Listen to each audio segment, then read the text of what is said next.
bem-vindos à primeira edição do Mesa Redonda, um programa de informação semanal que seleciona o que de mais relevante se passou na região, no país e no mundo. O convidado desta semana para comentar a atualidade noticiosa é o deputado João Azevedo, militante do Partido Socialista. Mas antes de passarmos à revista de imprensa, vamos ver os destaques dos jornais desta semana. Começamos pela edição do Jornal do Diário de Notícias, com destaque para a manchete: o fim do CDS é um risco real. Ficar refém do PSD e de mão estendida, não. João Gonçalves Pereira, presidente da Distrital de Lisboa, afirma que o CDS tem de fazer prova de vida nas legislativas e deixa duras críticas ao líder Francisco Rodrigues dos Santos. Também destaque na edição do Diário de Notícias: PSD, complicações no Congresso, Rui Rio indiferente, após aprovação das listas e renovadas com 40% no Conselho Nacional. Só em Santa Maria da Feira se saberá que a oposição interna a Rui Rio persistirá. No combate à corrupção, é feita uma chamada de atenção para a falta de técnicos de perícias e meios de prevenção. No que toca à vacinação das crianças contra a Covid-19, destaque para a divisão das opiniões dos especialistas. Na edição do Público, destaque para a manchete: numa só semana, pais em casa com filhos isolados superaram o total de novembro. O número de crianças em isolamento por contactos de risco fez disparar nos últimos dias os pedidos de apoio à segurança social. Há mais de 1,5 milhões de vacinas pediátricas encomendadas até março. Destaque também para os 30 anos do Tratado de Maastricht. Cavaco Silva escreve sobre um marco na história. Legislativas, metade dos cabeças de lista do PS vem do governo. O reequilíbrio das parcerias público-privadas rodoviárias passará para o novo governo. Estudo também realizado mostra que profissionais estão sob pressão. 40% usam medicação para dormir.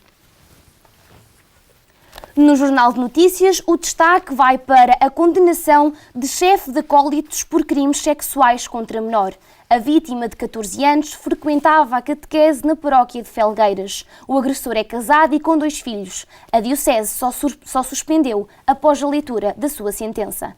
Este foi um ano de pouca chuva e deixa bacias hidrográficas abaixo de 50% da capacidade de armazenamento. Destaque também para o desporto, com o empate do Braga frente ao Estrela Vermelha. Guerreiros sem estrela. Ineficácia obriga a disputar play-off da Liga Europa. No futebol também, o Futebol Clube do Porto, Sérgio Conceição, multado e suspenso até ao Natal. A vacinação das crianças novamente em destaque, justificada pelo clima de incerteza. Na cultura, o primeiro JN North Festival arranca em maio na Alfândega e Ordenados Violeta são cabeças de cartaz. A edição do Correio da Manhã destaca a tragédia na A6, família de vítima não perdoa cabrita. Estados Unidos da América congelam bens de generais angolanos com milhões em Portugal. Destaque também para o desporto, com o jackpot milionário nas Champions. Benfica e Sporting lutam por 30 milhões. No novo semanário, destaque para o partido PAN, proibido e multar as palavras de ordem do PAN. Em vésperas de eleições legislativas, conheça a fundo as ideias proibicionistas do partido ecoambientalista, que não descarta coligações à esquerda e à direita. Destaque também para a frase da deputada Joana Amaral Dias: é um governo cabrita, tem mentido sistematicamente às pessoas. No PSD, a limpeza de Rui Rio nas listas para deputados e via aberta para o Bloco Central. No ensino superior, destaque também para a precariedade dos docentes do privado, fica na gaveta do governo socialista. Os comentários desta semana são feitos pelo deputado João Azevedo. Desde já, muito obrigada pela sua presença, em estar aqui connosco para este bocadinho de informação. Eu que agradeço, muito obrigado por me terem convidado, é um gosto estar junto de vós e naturalmente estar aqui disponível para aquilo que vocês entenderem. Então, vamos começar por analisar aqui a manchete de destaque do Diário de Notícias. O CDS e a sua situação interna tem sido um tema que está na ordem do dia e vemos o Presidente da Distrital de Lisboa a dizer que o fim do CDS é um risco real. Acredita que efetivamente podemos estar próximos do fim do partido e que estas legislativas podem ser uma prova de vida? Naturalmente que o CDS hoje, com o aumento do número de partidos mais à direita, corre esse risco. O partido, que é um partido com muitos anos de existência, com uma marca política muito forte no nosso país, desde o poder nacional, já foi parceiro nas governações de alguns governos deste país, mas também já teve e tem ainda eleitos no poder local, e também tiveram uma intervenção forte naquilo que foi a aplicação, a existência, a determinação, a orientação do país, através da importância que eles tiveram na aplicação e na existência da nossa democracia. Mas o que é certo é que o CDS, nos últimos anos, deixou-se levar por um desequilíbrio interno que permitiu que também esses partidos mais à direita conseguissem ocupar o espaço que o CDS representa, ou que representava no país. Dar-vos um exemplo concreto da pouca capacidade de trabalho que o partido teve nos últimos anos no poder local, onde efetivamente são as bases que representam e que permitem que os partidos se fortaleçam e que se renovem. Pegando agora também aí para o destaque do PSD de Rui Rio, faço-lhe a seguinte questão, que é, com as legislativas a aproximarem-se, e o senhor sendo um deputado do PS, sente que o Rui Rio será uma oposição forte ao PS nestas legislativas? O Dr. Rui Rio tem uma função que é o líder de uma função e desempenha a função de ser o líder do maior partido da oposição. E, portanto, tendo esse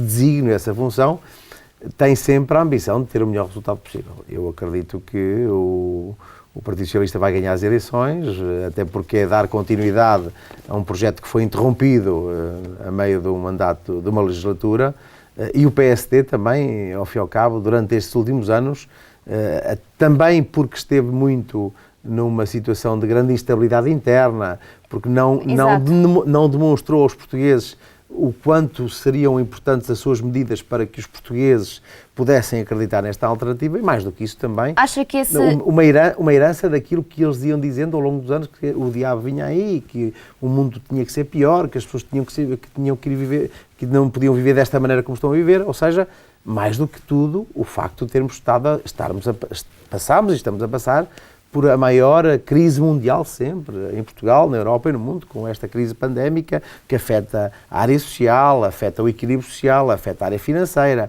afeta a área económica, do emprego. Portanto, nós estamos a passar por um momento muito duro, e eu reconheço, e se calhar até por uma questão de proximidade, mas é a realidade o que eu digo, e digo isto de uma forma genuína, não é só por ser do Partido Socialista, por ser da cabeça da lista do PS em Viseu, por ser amigo de António Costa, por fazer parte da direção de António Costa, da direção nacional do Partido Socialista, mas reconheço que António Costa tem muito mais méritos e muito mais capacidade neste momento para dar a Portugal um sinal de esperança e de futuro. Passando agora então aqui para a edição do Público e para o destaque sobre a vacinação nas crianças, é dito aí que já existem 1,5 milhões de pedidos para vacinas pediátricas.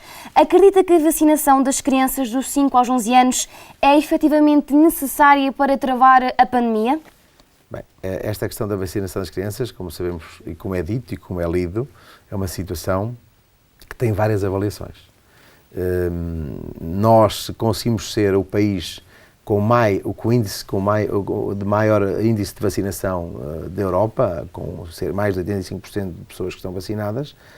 Nós temos aqui também uma avaliação que tem que ser feita através dos técnicos de saúde, dos especialistas de saúde, daqueles que sabem do que é que realmente esta matéria trata, qual é a perigosidade ou não de se vacinar as crianças de X aos Y anos, ou seja, que exista aqui uma definição clara daquilo que é não só a importância da vacina nas crianças, que pode evitar a transmissão, mas também qual é as consequências que essa vacina pode trazer para pessoas tão jovens para levar essa vacina. Portanto, aquilo que eu acho é que, naturalmente, as pessoas vacinadas têm hoje têm mais capacidade de evitar a transmissão do que aquelas que não estão vacinadas. E, portanto, eu acredito que se esta decisão não colocar em causa e ter uma consequência negativa para com as crianças, Naturalmente, se as crianças tiverem essa possibilidade de ser vacinadas e não colocarem em causa em risco a situação de vida e de saúde das crianças, naturalmente estamos todos mais protegidos. Passando agora para o destaque do Correio da Manhã, pegamos nesta que também tem sido uma temática de telejornais, imprensa escrita, que é o destaque para o acidente, que tem agora como principal figura o ex-ministro Eduardo Cabrita. O respectivo ministro e o Ministério, ao longo destes vários anos, estiveram sempre assim muito na ordem do dia e foram muito julgados. Acredita que este atropelamento do Sr. Nuno Santos veio de alguma forma prejudicar o governo de António Costa? Bem, há aqui duas partes distintas desta discussão. A primeira parte tem a ver com o seguinte. O Ministério da Administração Interna é um ministério muito difícil, porque todos conhecemos o que é que o Ministério representa em termos de tutela. Representa a Proteção Civil, representa as Forças de Segurança, representa a segurança dos portugueses. Portanto, nós quando olhamos para o Ministro da Administração Interna, olhamos para o homem que está sempre, quando há fogos, quando há catástrofes, quando há cheias, quando há tempestades, o Ministro está sempre, o Ministro ou a Ministra estão sempre, desculpem a expressão, no olho do furacão. Relativamente a alguns temas que aconteceram nos últimos anos e que tiveram muito a ver com a tutela dele, com o Ministério da Administração Interna. Que o Ministério da Administração Interna não é só o Ministro, o Ministério da Administração Interna é composto por muitos elementos, por direções gerais, por inspeções gerais, por tutelas, porque estão espalhadas por todo o país, por responsáveis municipais, do poder local. Portanto, ou seja, a Proteção Civil somos todos nós, por exemplo. Nesta questão mais objetiva do acidente, bem, eu não estive presente, não vi, o que lemos é da comunicação social e a questão que eu coloco é a seguinte... o que seria de qualquer um de nós que fosse num carro a ser conduzido por outra pessoa, por um amigo nosso, por um profissional, e de repente acontecesse o que aconteceu. Certamente que estaríamos muito agastados, desgastados, tristes e preocupados com a situação. É uma situação que eu não quero que aconteça a ninguém, portanto eu não desejo que aconteça isso a ninguém. E Eduardo Cabrita é um homem bom, agora infelizmente aconteceu esta situação e também temos que ver o outro lado da situação, que é o facto da pessoa que faleceu ter deixado a mulher, os filhos, a família. Se isto prejudica o Governo e António Costa, naturalmente que há pessoas que olham para isto e tentam eventualmente colar isto a António Costa, mas acredito também que essas pessoas já não votariam em António Costa. Vamos então para o último destaque e para a última questão, que é sobre o partido, o PAN. O partido já assumiu que não descarta coligações, sejam estas à esquerda ou à direita. Como é que vê esta posição do PAN de esperar pelos resultados das legislativas para fazer possíveis coligações? O PAN é isso mesmo. O PAN é isso mesmo. O PAN nem é de esquerda nem de direita, são os próprios dirigentes a dizer. Assumem como grande bandeira o verde nas várias áreas e, portanto, estão sempre à espera de fazer um acordo orçamental com quem quer que seja para poder implementar as suas medidas, que não são medidas ideologicamente definidas há muitos anos. Não há aqui uma ideologia política que vem de um princípio filosófico de uma pessoa que escreveu sobre uma ideologia mais à esquerda ou mais à direita, o princípio da igualdade, ou o princípio da desigualdade, o princípio da justiça, o princípio dos mercados mais liberais ou menos liberais, de um princípio mais assistencialista ou menos assistencialista do Estado, daquilo que verdadeiramente difere os partidos ou as orientações ideológicas de cada partido. Agora, o PAN faz muito isto de uma forma muito pragmática, que é medidas avulso. Medidas que são sustentadas no princípio do Partido dos Animais, que defende, dá a primazia, não dá a primazia, mas está muito ligado e focado para a questão ambiental, do ambiente, dos animais, que é uma questão que é preciso ser respeitada, mas naturalmente esta dificuldade de opção ideológica também lhe cria muitos problemas, porque as lideranças, quando são mais frágeis, depois também trazem mais problemas ao partido, porque o PAN acaba por ser um partido de uma só pessoa. Muito obrigada, Sr. Deputado, pela sua presença e pelos seus comentários. Passamos agora para a atualidade cultural e destacamos a série portuguesa da Netflix, Glória.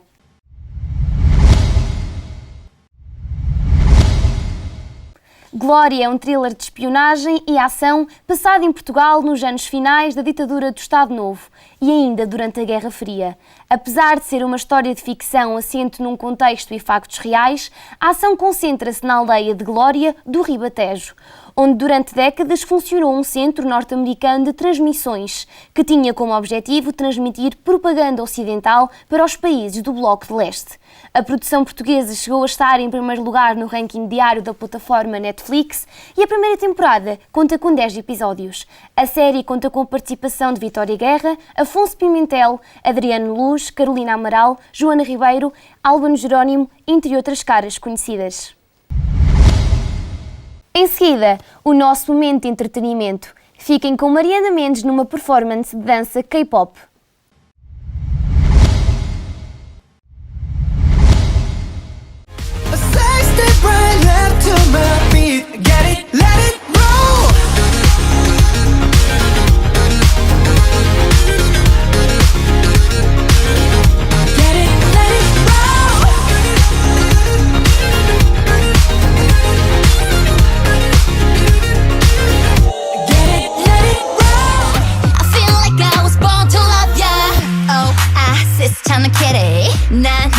주위만 돌지 콩깍지 가버리는 두 눈은 yellow 여전히 손으로 불 꺼진 내 시선 Too late, want you so bad 너를 갖고 싶어졌어 몰라 이제 이미 난 fly 끝까지 가볼래 넌 날 봐도 미치게 만들어 You got me like cray, cray, crazy love 대체 네가 뭔데 미쳐 날려 기분이 up and down You got me like cray crazy love 나도 내가 out of control